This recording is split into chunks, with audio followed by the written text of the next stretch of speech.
भाई तुम लोग सिगरेट विगरेट तो नहीं पीते हो तुम? ये तो पीते होंगे खबीज, मुझे पता है। तुम लोग तो नहीं पीती हो? ख़वातीन सिगरेट पीती हैं वैसे आजकल? पीती हो नहीं पीती हो? नहीं पीते हो, चलो फिर ठीक। अच्छा, अब पीएमडीसी वालों ने आपके सर पे कल एक बम गिराया है और उन्होंने एमडी कैट 2025 का नया सिलेबस दे दिया है।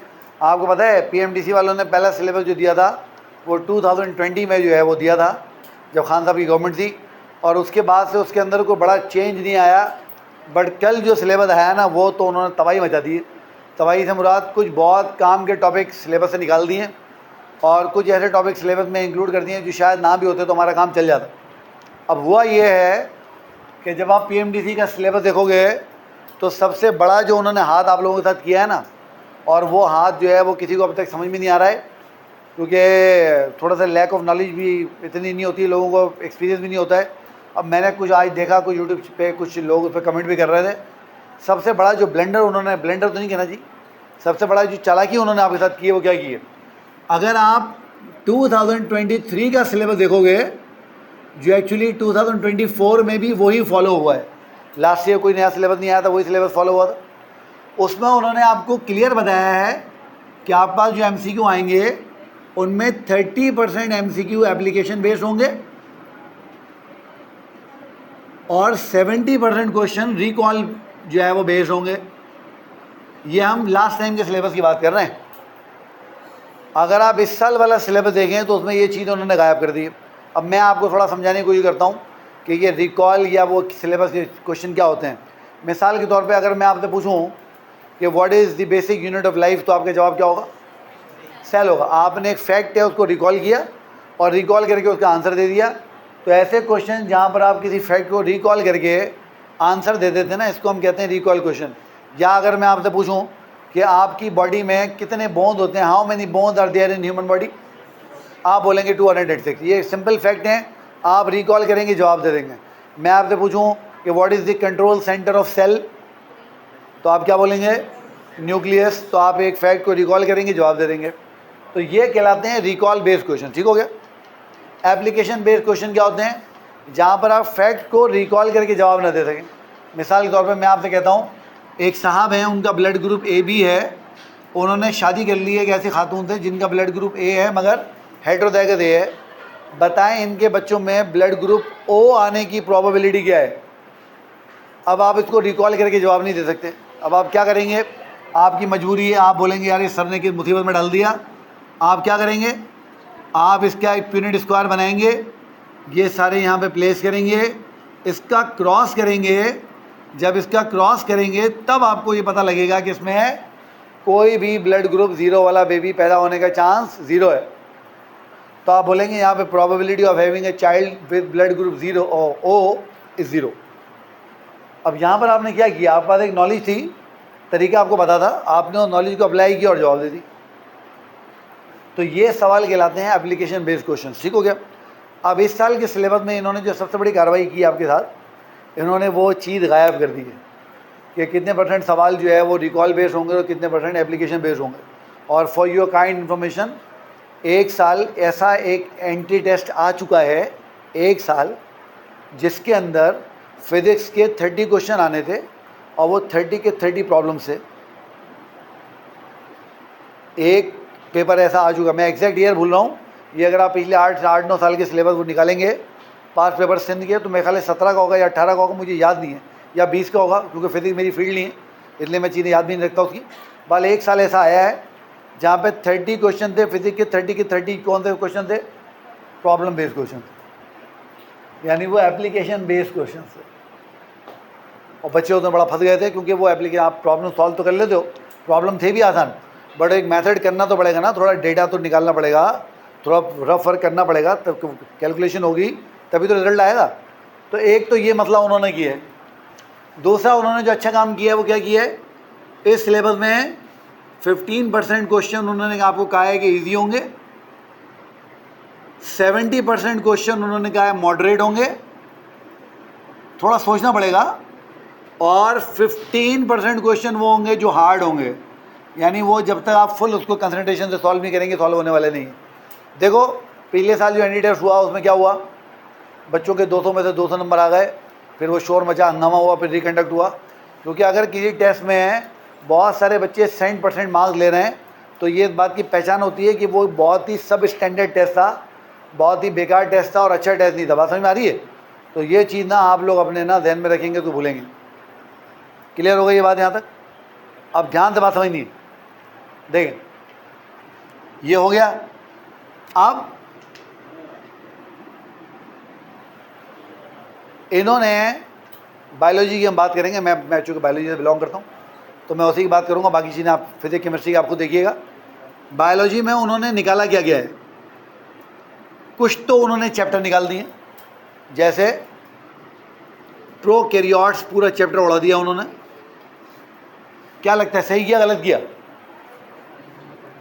एक्सक्लूजन्स निकाला गया है, क्या लगता है सही किया गलत किया? गलत किया, नहीं निकालना चाहिए था। क्यों? वजह क्या है?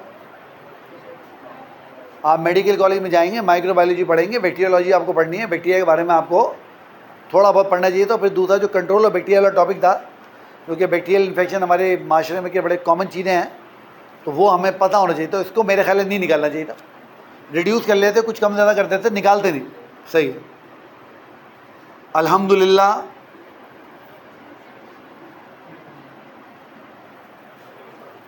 जान छूटी इससे हमारी।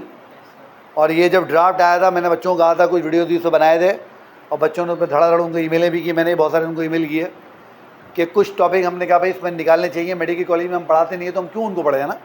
इस तरीके से प्लांट फिजियोलॉजी, प्लांट के फंक्शंस, भाई हम लोग मेडिकल कॉलेजों में प्लांट पढ़ते हैं क्या जगह, तो हम ये क्यों पढ़े? सही निकाला बिल्कुल।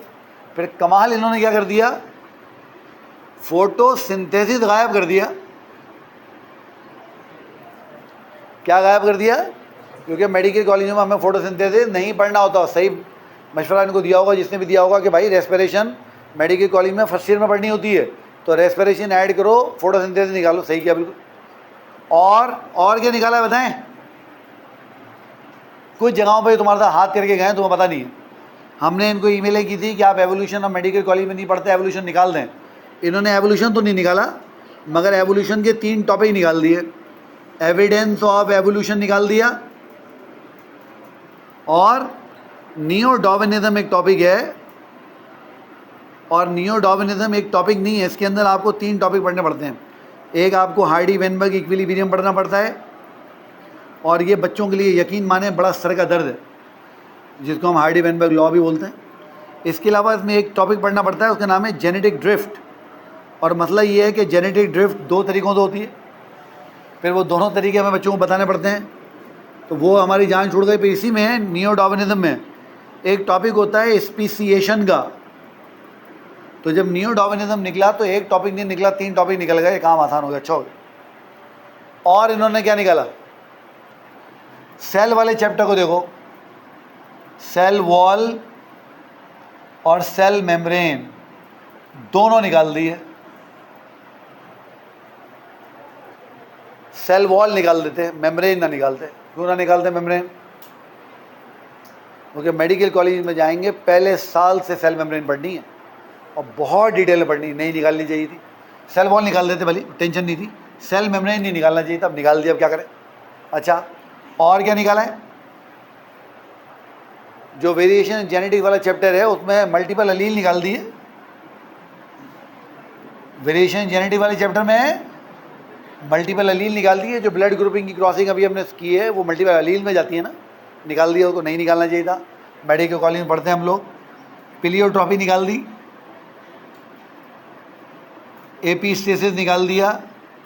सही है, ठीक है। तो ये वो टॉपिक्स हैं, मोटे मोटे टॉपिक्स, कुछ और भी दो चार छोटे मोटे टॉपिक शामिल हैं जो इन्होंने सिलेबस में से निकाल दिए। ठीक हो गया। मगर अब ये टॉपिक देख के खुश नहीं होना है, निकाले कमें डाले ज़्यादा है, निकाले कमें डाले ज़्यादा हैं। सबसे पहले इन्होंने तुम्हारे साथ चालाकी की। क्या की चालाकी? इन्होंने बायोलॉजिकल मॉलिक्यूल्स की हेडिंग के अंदर, बायोलॉजिकल मॉलिक्यूल्स की हेडिंग के अंदर 2 टॉपिक ऐड कर दिए। एक इन्होंने Watson and Crick model of DNA add कर दिया,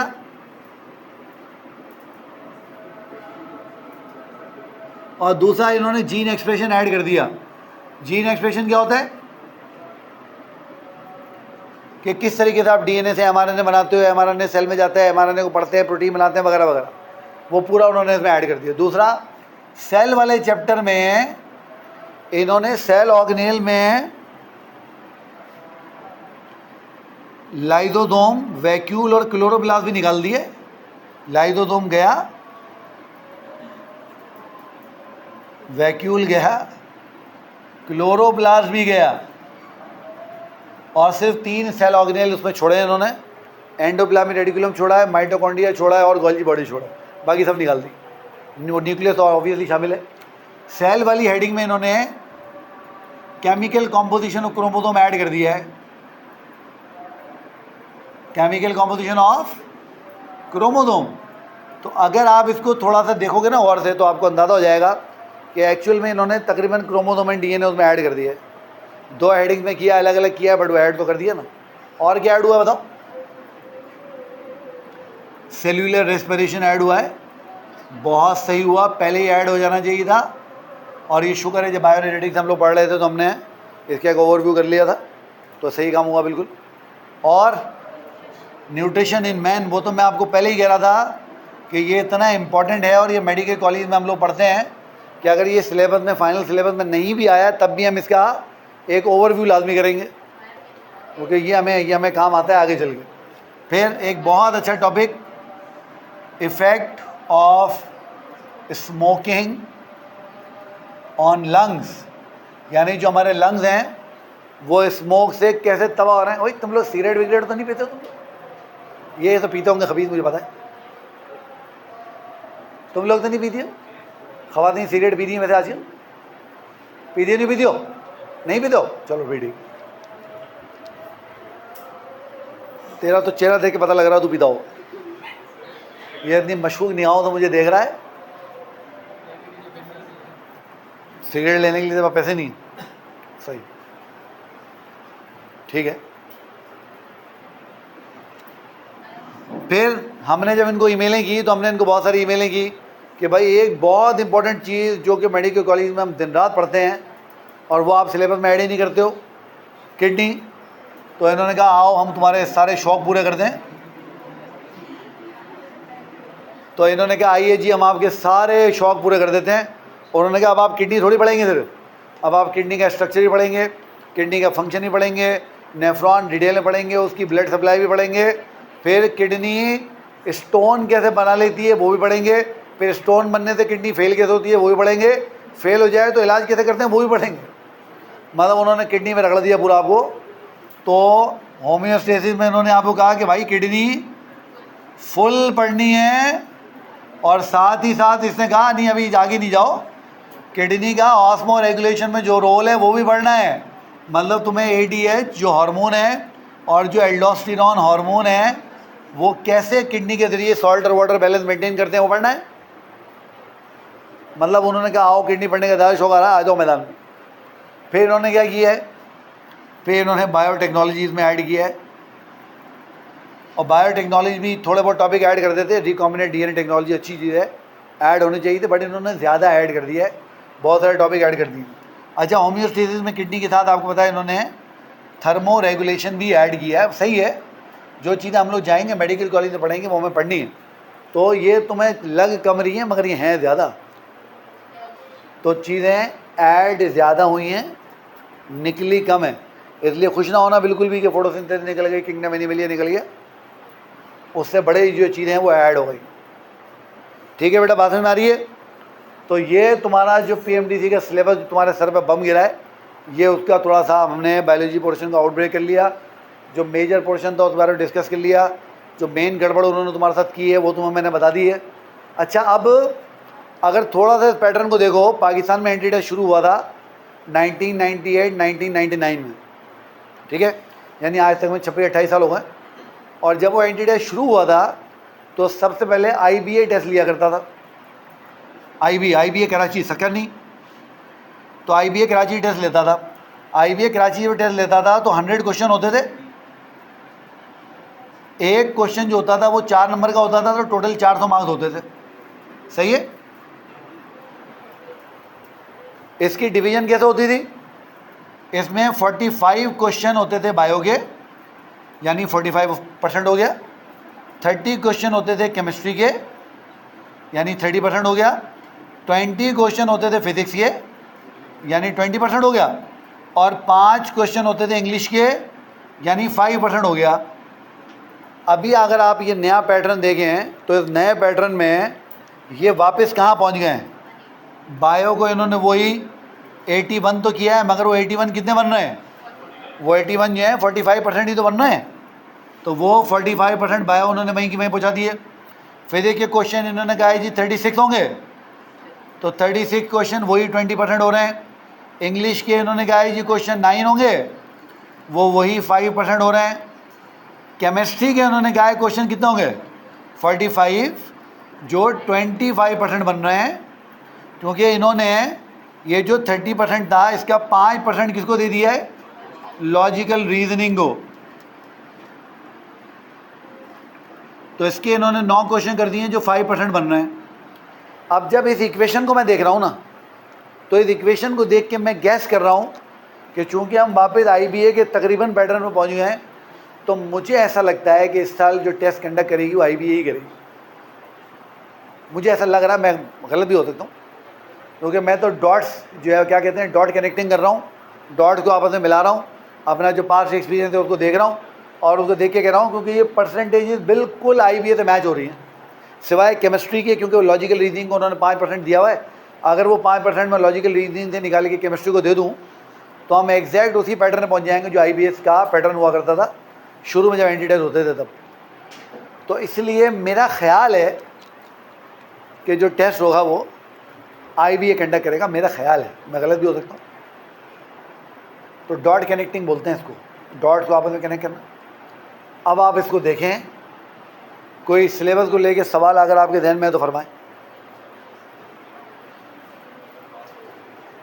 क्या लगता है, सही हुआ है गलत हुआ है? हाँ सही हुआ है।